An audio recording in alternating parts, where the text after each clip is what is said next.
Here's where we started. Clarity and awareness, increase your capacity. Here is the chart. Perfect. Thank you, Miss Lady. I need management. We're in heavy 2015 planning and my brain is full.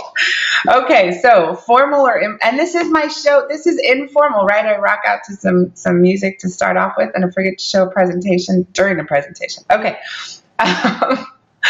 All right, so formal, informal, dominant, flow with. Circle which one. First start with dominant or flow with. So if you're more flow with, circle that. Go with the flow, easy going. More dominant, you take control of things. That's your gig. Then you're going to circle dominant. Next is going to be formal. Are you more formal or are you more informal? Now, like I said, this is going to show up in different ways in your life. And I'll give you some more examples of this. Now, part of my reasoning for sharing this presentation with you is in 215, I want us to be consciously more aware and subconsciously more aware. Most of the time we walk through our business, our life, our sales presentations, our phone calls, and so forth, consciously aware, but not subconsciously aware. We don't think about who we are as an individual, the makeup of our programming, our wiring of who we are, and we don't think about others and the differences in how they may clash, how they may interact, and so forth. So this exercise, one, you need to do it with yourself, and two, this is going to be something that you need to start incorporating into your sales presentations, your prospecting phone calls, consultations, strategy sessions, whatever your business methodology is for presenting and closing. So life is a series of presentations. You are presenting day in and day out. And I'm not just, you guys know, I'm not just about business. So this is going to show up at home. This is going to show up with your children. You are constantly presenting. If you think about and write down, life is a series of presentations. It's an incredible book by Tony Jerry, and it's real. It's real. Every day you are presenting. If you are presenting a concept for a vacation to your family, if you're presenting a remodel on your home to your husband, if you're presenting buying the new big screen TV, the Curve, I love that TV, and you're presenting it to your wife or however that goes, depending on who the techie is in your house. If you're presenting on getting a huge surround sound system, getting a new car, getting your kid to clean their car out, or getting your kid to clean their room or go to bed on time or have better grades, whatever the situation is, you are constantly presenting. So knowing how you are made, what your makeup is, and knowing who you're presenting to and what their makeup is going to make you more subconsciously aware of how you present. And therefore, it's going to help you over time be able to present better and get a better result. It's not, my guess is, you guys, if I was to ask you, do you want to be right or do you want to be rich? Which one is more important? And I mean rich in fulfillment sense. So, there's financial benefits obviously to that. If you focus on being fulfilled, my guess is it's going to flow over directly into your financial state as well. So my ADD is kicking in. Back to formal or informal. So for me, so you know who I am dominant and I am informal. Now, let's go through. If you circled formal and dominant, and I'm sure if this is not you, I'm sure you have people in your life, you can tell. You can tell who this is. They would be considered a controller. And it's not a negative. It's definitely not negative. Many times controllers are CEOs. You'll notice controllers are the ones who may be the leader of the pack. They may be they're running something. They have to run something, right? It's in their genes. They've got to run something. This is also important to have. You've got to have somebody in your life that is in this position. They're important because they're going to pull you and push you, motivate you, sometimes positively, sometimes negatively. Either way, I encourage somebody dragging me to the next step, even if I don't love it. let me make this statement real quick. Remember, everything you already are, everything you already know, everything you've already done has got you where you are today. So there's a whole bunch of different methodologies and thought processes and systems and processes and marketing activities, right? And so forth that are not part of what we already are, that could propel us further. But if you haven't seen it, if you haven't been there, if you haven't done that, if you haven't felt that, if you haven't thought that way, you're probably operating with a large group of blind spots. And so right now we're trying to open the blind spot, which is not understanding who we are and how we think, and not understanding who other people are and how they think, and how to improve that relationship. So a controller, I'll give you an example. Because I have the dominant element in me, here's an example. In corporate, I tend to, as the second I got into the office, I went straight by. I would wave at a few people and smile, hey, how are you? But I wasn't very personable, meaning I didn't stop and go, hey, Mary, how was your weekend? How's your kids? I didn't know a lot about the people that worked for me when I was in corporate. And that's the dominant element in me that got in, knew I had objectives, and I walked straight into my office. It didn't mean I didn't love my team. It didn't mean I loved my staff. But it just was my personality style. Now I've learned to adapt and I've learned to change, because you're going to find very quickly that they're the opposite of a controller is going to respond very negatively, even though there is nothing negative about that. So formal and dominant, this is a controller. They are going to, they're going to be in control. I'm going to say that. All right, next. I love the typo on here. Please ignore the analytical. Formal and flow with. If you circled formal and flow with, or if you know somebody who is more formal but go with the flow, this is going to be more of an analytical individual. And an analytical individual, you can often find this in accountants, CPAs. We have SEO engineers on our team that definitely fall into this. Now I have our project managers tend to fall into the controller. Our SEO engineers tend to fall into the analytical. They're more methodical thinkers. They think slower. They love detail. They love spreadsheets. They love information. They want to know step by step by step. When I get on the phone with a controller, and I know they're a controller because there are a series of questions that you can ask that will help you determine who you're talking to.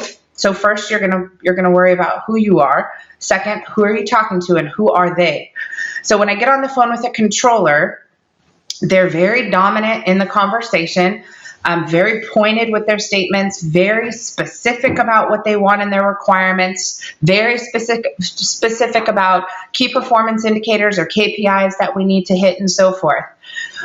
When I get on the phone with an analytical person, they want to know, what's the process beginning to end? How long is it going to take? What is the step-by-step, and so forth?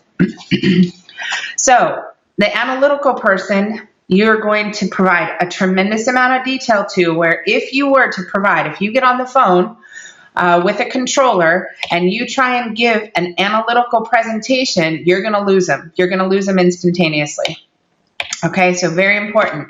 Next, informal and flow with. Everyone in every company must have somebody who is a supporter. Sometimes you'll see this in your home. I'll give you an example.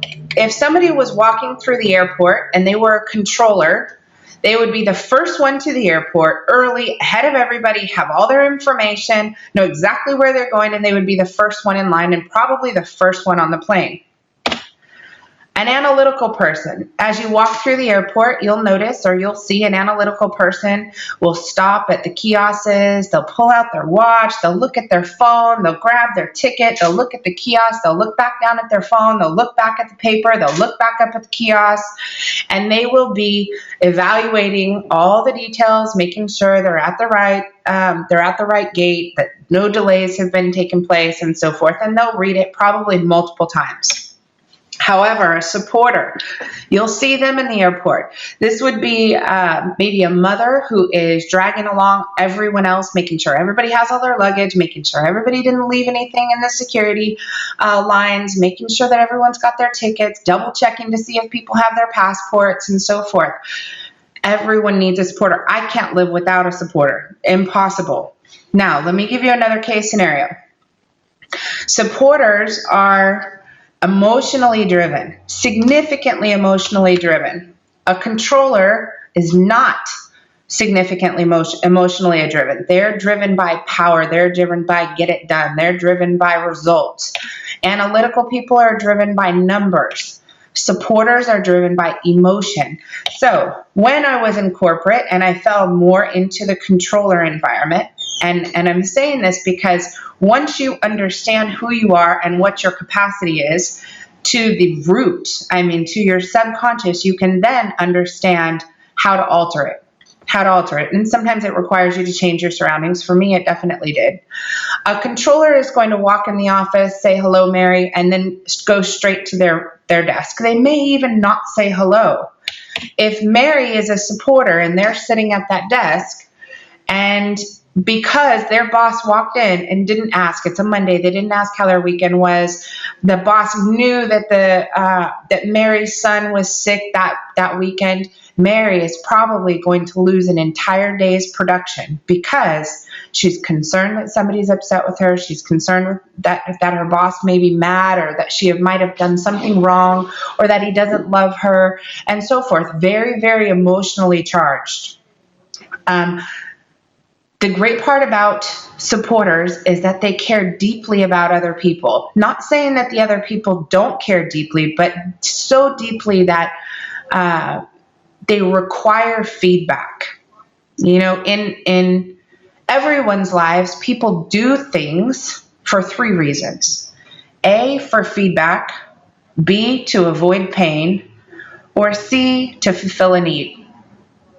A, for feedback. B, to avoid pain. C, to fulfill a need. Every action, everything. If you get dressed up and you put on a shirt that's maybe more revealing, it may be for feedback, the need for feedback. If you purchase the big house or the fancy car, it may be the need for feedback. Okay, feedback is a burning desire to get others to provide feedback. Now, you're going to see that more in a supporter. The desire to get feedback. Analytical typically is going to be to avoid pain. Controller, to fulfill a need for power, a need for control, a need for results, a need for money, whatever that is. All right.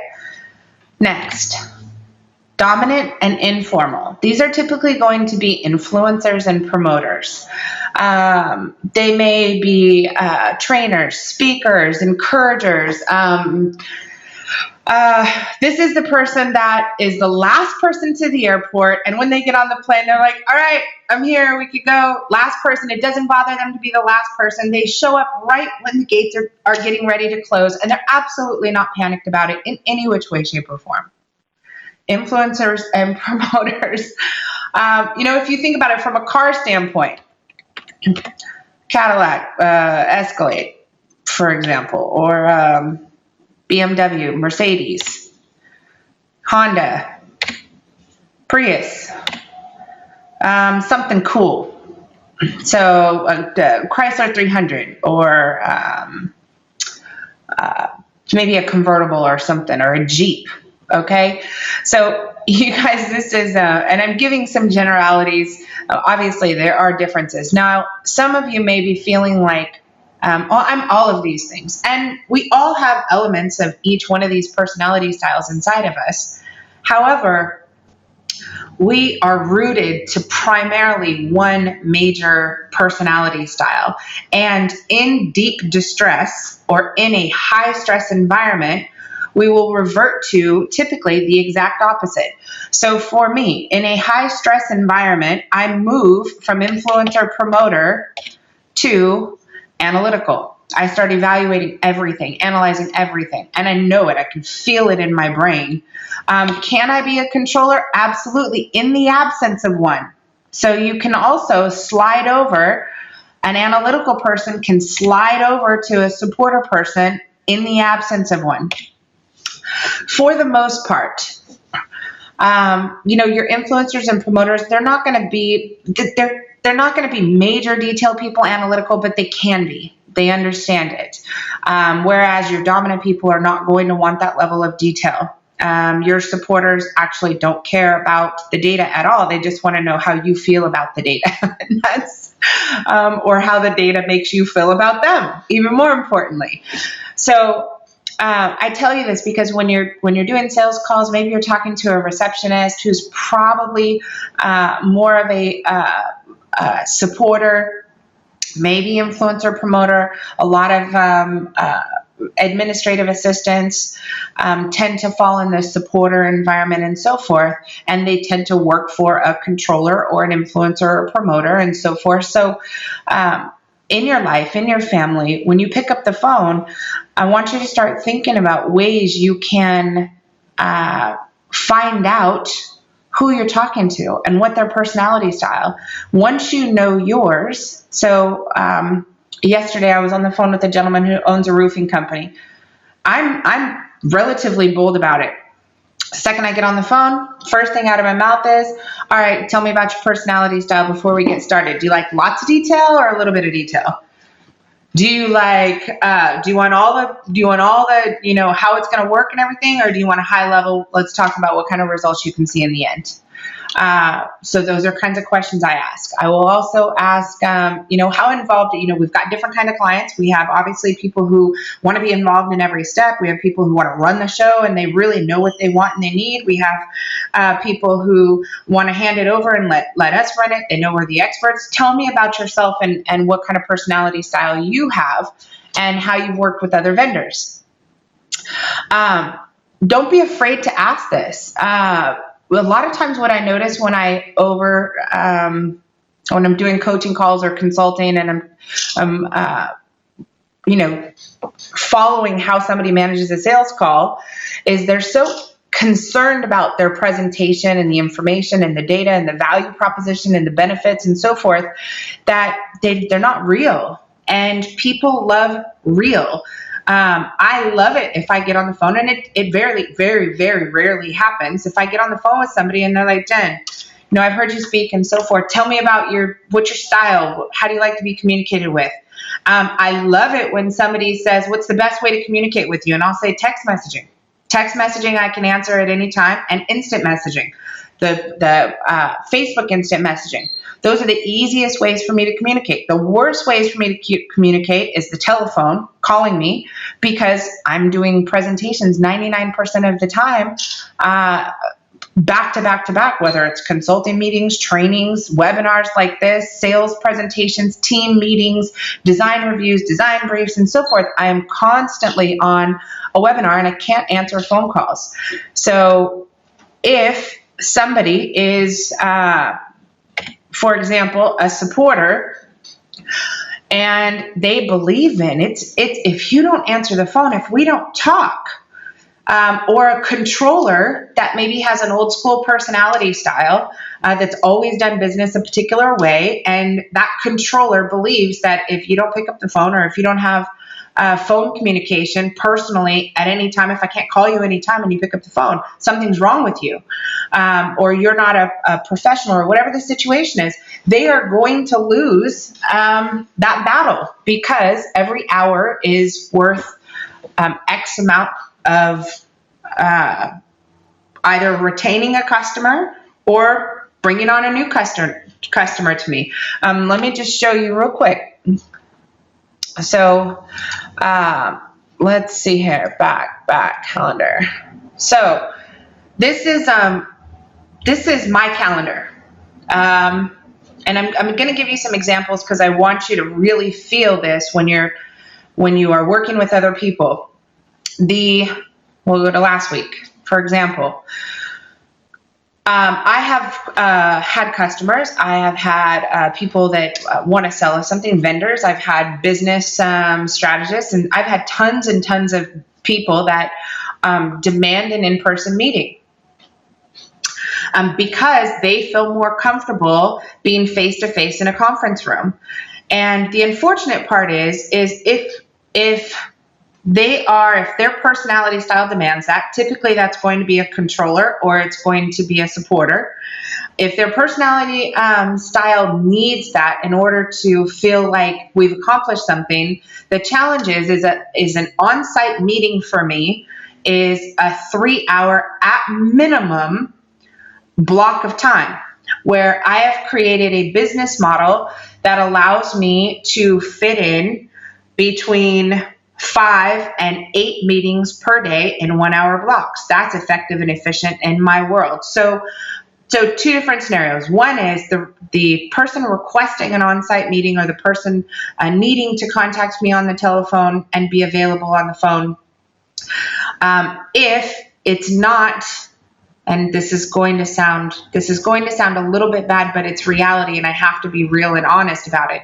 If it's not an HLA, if it's not a high leverage activity compared to everything else that fits into those blocks of time or those hours, if it's not an HLA, then they are not going to get the fulfillment that they need because I'm simply not available for that. That's not how our business model works. So I let people know way up front. On the reverse, if I know, for example, we had one of our largest customers, Goodman, their directors and VPs will fly into the Dallas area from Houston. And we got a note last week and he said, I'm flying into Houston. I'll be there on Friday and I want to get together. And so we block off that time. For me, I know that he wants that FaceTime with me. So we'll block off that time and take what then becomes 3 hours, 3 or 4 hours, I should say. And that's the time that we spend. So I have to decide to meet him where he is, or they have to decide to meet you where you are. So hopefully that makes sense. Going back to this, in every presentation and every decision that you make, if you have complete clarity as to what your high leverage activities are, if you have complete clarity as to your personality style, and if you gain complete clarity into who you are speaking with and what their personality styles are, then and only then can you make instant decisions. And it is now something that used to be a subconscious reaction now becomes, you bring it to your conscious. It's now supported by your reticular activator and it's operating in the conscious. Now it becomes a decision instead of an activity, or instead of a behavior or a habit or a routine. You want things to be choices. You don't want things to be habitual. But the only way it moves from being habitual into being a decision is to be consciously aware of it. And all too often we go about our day in and day out, with our subconscious driving 90% of what we do. And your conscious only participates very, very rarely. Most of it is driven the way you communicate with the prospect, the way you communicate with your vendors, your partners, your family, your team.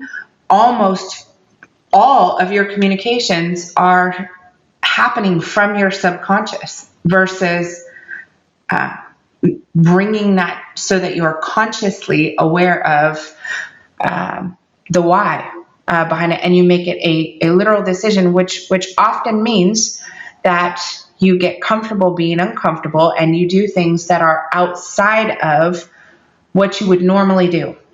And that's a big thing. Okay. All right, you guys. So I want to, this is what I mean about creating clarity. I want you to take a piece of paper or take a Word document or however you want to work, whatever's best for you, and break it into 4 quadrants. Okay, break it into 4 quadrants. Here are your quadrants. First one, top left corner, urgent and important. Make a list of the things that you do during the day that you feel like are urgent and important. I'm going to give you some case scenarios.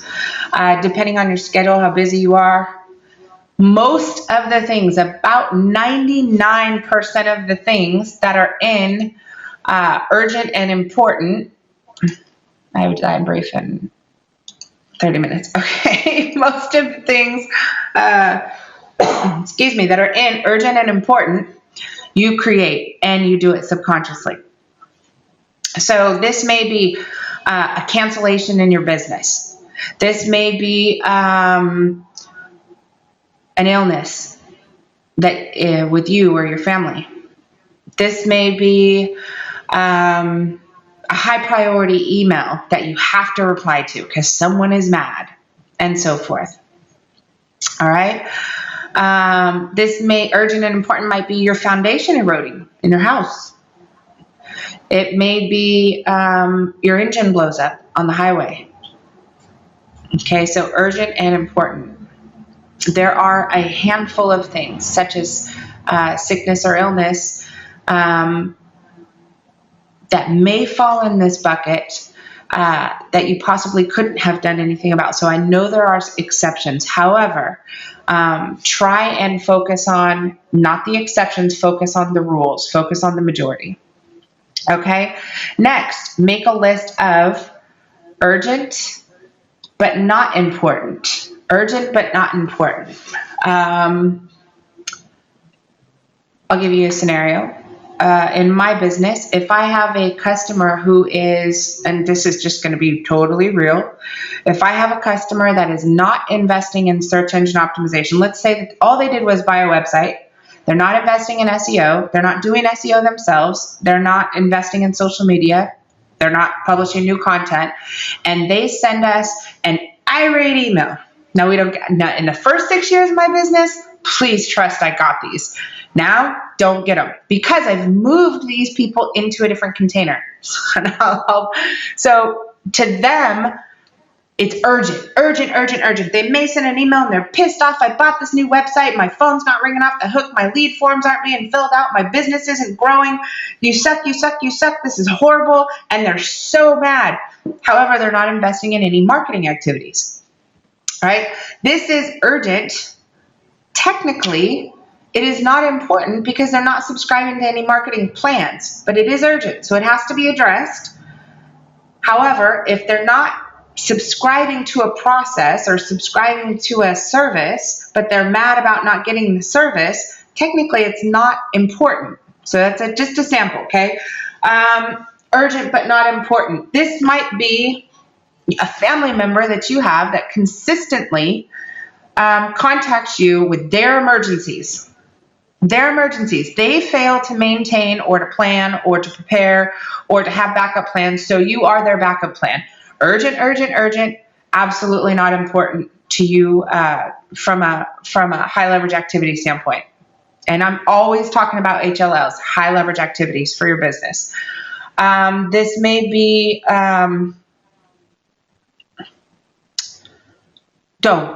teenagers live in urgent but not important world. If you have a teenager, I don't even need to say anything else. Everything is urgent and really has no relevance, not important in any which way, shape, or form.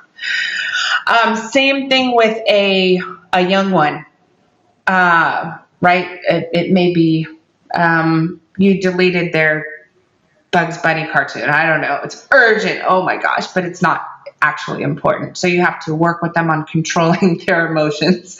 So, okay, next. Important, but not urgent. This, my friends, I love this quadrant. I love this quadrant. I love this. The more items you put in important, but not urgent, which means maintenance mode, which means paying attention to them. The fewer urgent, important, urgent, not important. The few more urgent things, your top level is going to be reduced to hardly anything but natural occurrences. If you can put as many things into the important but not urgent. So here's some examples. You want to avoid working in the top half. You don't want your life to be ran in the top half. You don't want your business to be ran in the top half.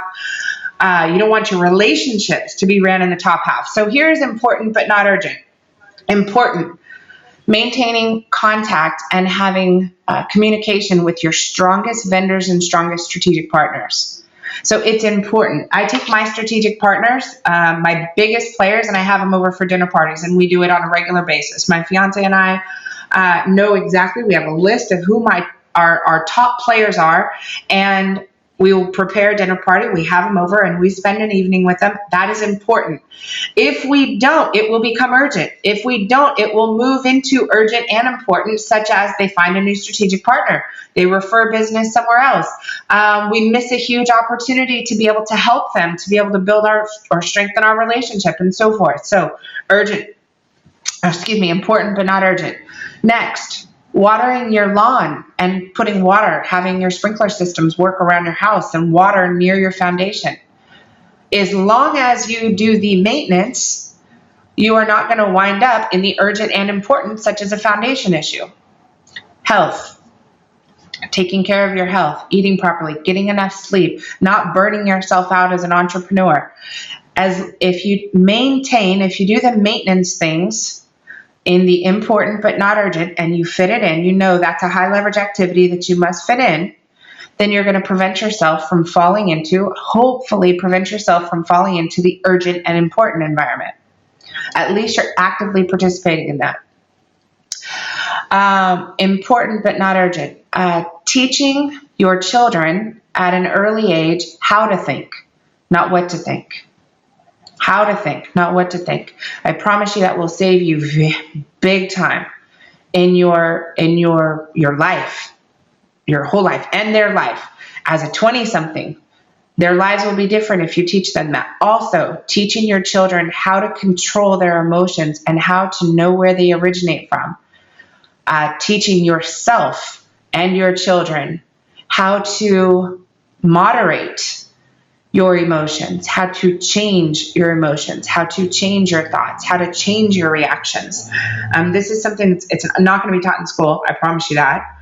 Most households it's not taught or even thought about. However, we go about our lives every day, and if we only had the ability to modify our emotional response to certain activities, we could gain back years and years and years of time that's been wasted on thoughts and time or depression or sadness or guilt or whatever it is that prevents you from leveraging those minutes, those hours, those days, those weeks, those years, and so forth. And that is the ability to understand why you feel like you feel and how to modify that feeling, how to change it. And that is probably the most powerful asset you can have in your life and your business, is the ability to understand how you feel, how you think, and be able to modify it. If you're going through a breakup, is there a point in having 6 years of damaging pain? It's not necessary. It's not necessary. You can actually make a decision not to go through that turmoil and simply to take the positive lessons from the situation and move it and so forth. So I'm using personal because I'm trying to evoke emotion and really provide tools that are going to help in life. However, in business. So let me flip gears. You guys know my motto: love, life, business, and so forth. Living, loving, loving life. All right. In business. Urgent and important. You are going to have things that are, you don't have enough business coming in. You're not making enough sales. You don't have enough money to pay your staff. Whatever the situation is. You wind up in a lawsuit. You don't have proper contracts. You didn't put in the systems to be able to market your business. You can't replicate yourself, can't duplicate yourself. You can't quickly pull up an email list of all your existing customers and know what kind of new products or services you could share with them. You move slow because you're not operationally or technically situated within your business. You don't have all your data centrally located. All of these things are going to cause urgent and important issues in your business. Sometimes focusing on urgent and not important things in your business by applying attention to those non-HLAs will actually cause you to build a giant list of urgent and important things. So sometimes it's what you do, sometimes it's what you don't do. So in the important but not urgent, maintaining a centralized CRM system, maintaining a prospect list that's easy to be able to sift, sort, filter, contact, email, and so forth. Duplicating or digitizing your content, digitizing your sales presentation, digitizing your message, putting in systems, building a library of videos to be able to sell for you while you do something else. Not doing these things in the future is going to prevent you from being able to. Not putting in the proper website, not properly positioning yourself from an SEO standpoint, getting a page one, position one rank for your top key phrases, not properly positioning your social media accounts so that when you go to a networking event and you got dressed up and did your fancy hair and your fancy shoes and fancied up everything and got your car washed and went to this big networking event to get a new prospect, you finally got one, they go to your website, bam, looks like an ugly baby, boom, they go to your social media accounts, oh my gosh, you've got 38 likes and last time you post content was half a decade ago. Opportunity lost. Urgent, important. You've got to know what are the infrastructure things that you need to put in place in order to be able to make sure that you keep things out of the urgent and important bucket. Keep them out of. Take time to go through this and analyze your life. And, do the activity 3 or 4 times. Do it once with your business. Do it once for you and your relationship with your children. Once for you and your relationship with your strategic partners, your referral business. Once for you and your relationship with your customers, and so forth. So I gave you an example earlier of the client that calls and they're all mad because website's not performing even though they're not doing any marketing activities. Now, A, that is clearly brought up in the presentation all the way in the very, very, very beginning before they become a client. B, we have a disclaimer on their agreement that makes them sign it that acknowledges building a website is not going to build your business. It will help you increase conversions for the referral business, the existing customers, strategic partner referrals, and so forth that you send to your website so you can close more business because you've got a professional looking website instead of something that looks like your nephew did it. However, so all of those things, by putting them into the important but not urgent bucket, it prevents them from going into the urgent and not important bucket. We don't get those. And if we do, it's a quick, hey, check out this. This was discussed. Here's a record a call, whatever the situation is. But that doesn't happen because we have moved those out of that bucket into the right bucket, into the maintenance bucket. All right. The list of who cares, not urgent, not important. This is a 99% of emails.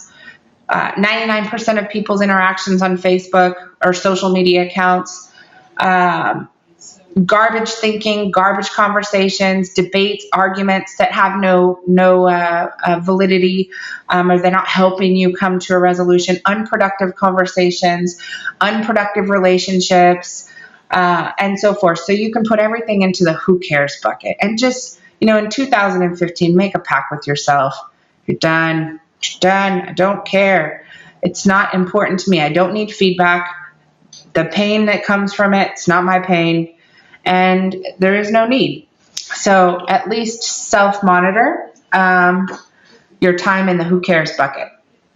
All right, you guys, with that, I know this is a lot of information. Hopefully this is helpful in your 2015 strategic planning. Am I going to get back into all the technology stuff? Yes, but foundationally, I think it's most important to address these things before we dive into the technical aspects of strategic planning. If these things are avoided, you're likely going to repeat some of the same things that you could or should not repeat next year. And it all starts with how you think and who you are, what you do, and how you change yourself. Ultimately, I know you guys have heard me say it over and over again, change yourself and ultimately change the world around you. A lot of times we spend a lot of time trying to fix and change other people, other things, concentrate on what's happening in the world or economy or politics or whatever. Don't care. The only thing you should be concerned about is you and how you think. And if once you have the ability to modify or change your thinking, I promise you will change your results and it will happen faster and faster. The whole point of this program is 12 steps, the 12-step roadmap to achieve accelerated results. And that's what we're focused on, how to achieve accelerated results, and none of these things can be skipped over. With that, I freaking love you. Thank you so much for attending today. We're going to jump out of here early.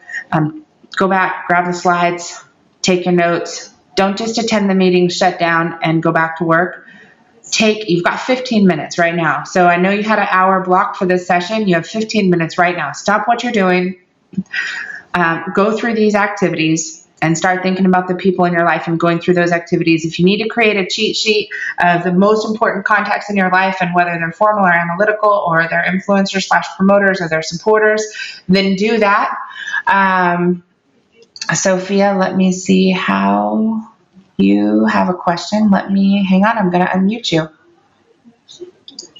Miss Sophia, yes, ma'am. Me? Hello. I can. Hi. Thank you so much. I was just going to write. Actually, I did that just to say thank you. I loved it. Yeah. Awesome. So it's great. So I'm going to be sharing your message with the people on Facebook. So this is lovely. Oh, awesome. Awesome. I absolutely love you guys. Thank you so much for attending. Sophia, thank you for everything that you do. And let's make 2015 a massive, massive change. Yeah, it's going to be exciting. This is great. All this stuff. This is lovely. Awesome, awesome. All right, you guys, have a great day. I'm giving you your 15 minutes. Go to town. Time to work. Bye-bye. All right, bye, guys.